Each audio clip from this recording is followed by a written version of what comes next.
آج میں اپنے دوستوں کو وضو کے نواقص بتاؤں گا۔ جن امور میں وضو ٹوٹ جاتا ہے اسے نواقص وضو کہتے ہیں۔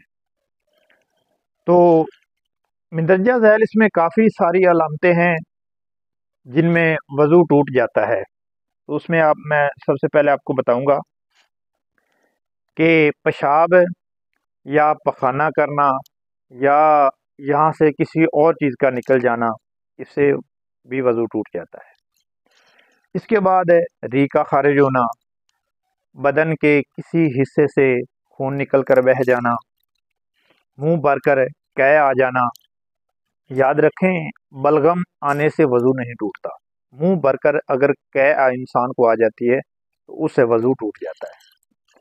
اس کے بعد لیٹ کر یا کسی چیز کا سہارا لے کر سو جانا، اس سے بھی وضو ٹوٹ جاتا ہے۔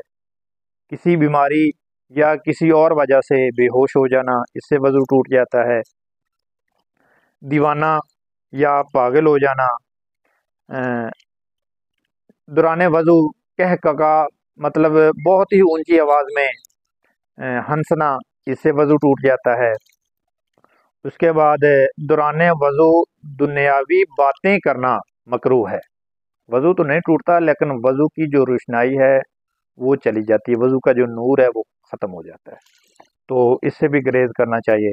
اور اس کے بعد آخری بات ہے دوران وضو پانی ضائع کرنا، یہ اسراف ہے۔ ہمیں دوران وضو پانی بھی ضائع نہیں کرنا چاہیے۔